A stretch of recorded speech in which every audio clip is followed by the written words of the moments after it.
माननीय राज्यपाल महोदय जी के कर कमलों से हुआ है। ब्रजेश पाठक जी और माननीय मयंकेश्वर शरण सिंह जी भी इम्यून सेल्स होते हैं ओनली 10 to 15%, तो काफी वेटिंग लिस्ट बढ़ती है। मिसेस राजश्री बिल्ला वो भी आई थी। Bacterial infections, fungal infections India में भी और वर्ल्ड के बेस्ट सेंटर्स में भी।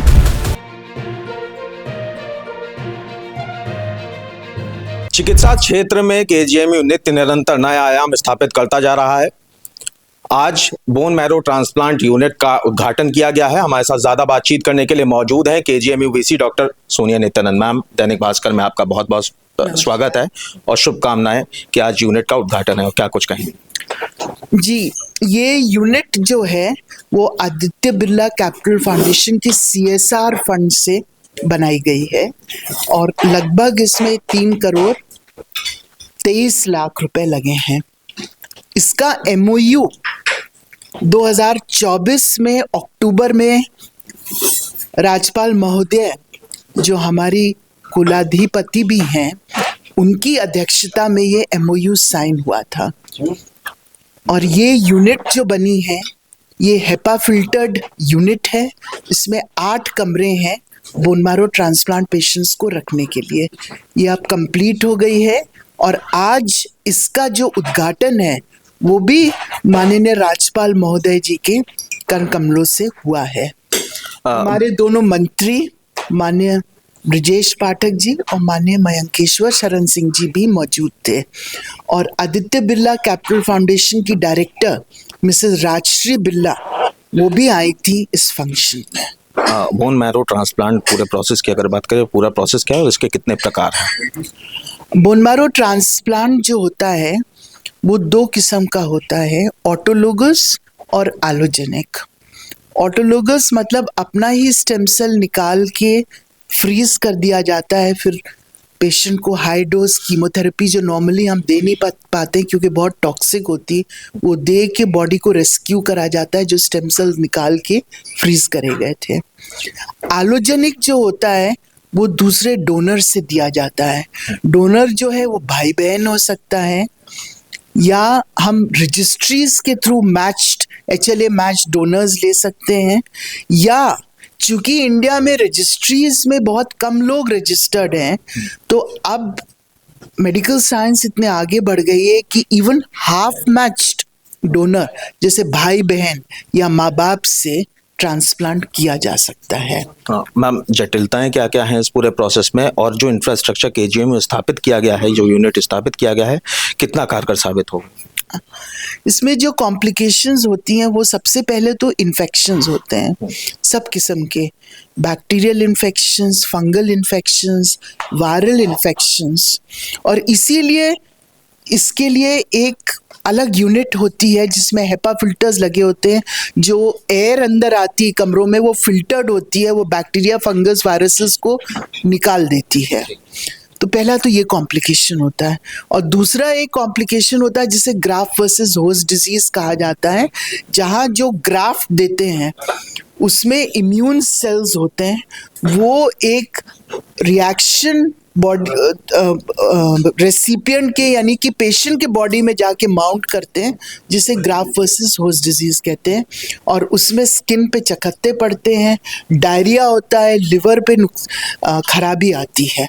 तो ये 2 मेन कॉम्प्लिकेशंस होते हैं और जैसे मैंने बताया ये हाईएस्ट इन मेडिकल केयर है। इसके लिए not only trained doctors but trained nursing staff बहुत ही इम्पोर्टेंट है। अगर सक्सेस रेट की बात करें तो सक्सेस रेट क्या है इस पूरे प्रोसेस का? अब इंडिया में भी और वर्ल्ड के बेस्ट सेंटर्स में भी जो ट्रांसप्लांट के दौरान डेथ होती है वो 10 to 15% हो गई है। वो इसलिए अभी भी होती है बट ओनली 10 to 15%। और दूसरे प्रॉब्लम तो 10 to 15 तो अक्यूट मोर्टेलिटी है ड्यूरिंग ट्रांसप्लांट, और चूंकि ये अक्सर ब्लड कैंसर पेशेंट्स के लिए किया जाता है तो ब्लड कैंसर कभी कभी आगे जाके इवन ट्रांसप्लांट के बाद वापस आ सकता है। मैम, तमाम स्वास्थ्य योजनाओं के तहत मरीजों को कितना फायदा मिलने वाला है इस पूरी यूनिट का?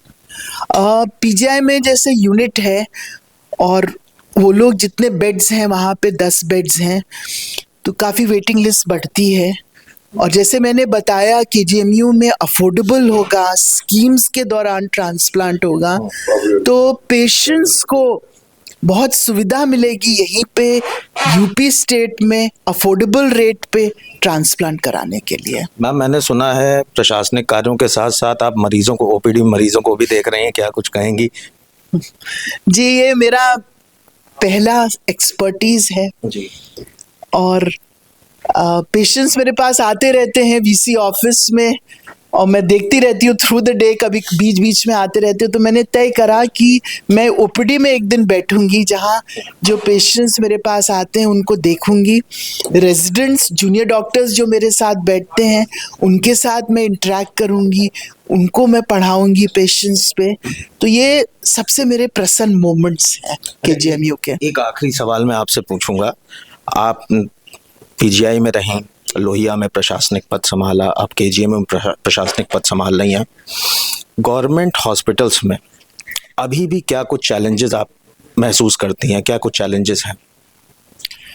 देखिए, गवर्नमेंट हॉस्पिटल्स में जो सबसे बड़ी हम लोग को एडवांटेज है जो वो एकेडमिक फ्रीडम है। हम लोग इंडिविजुअल्स हैं and we can express our talent, we can express our academic skills.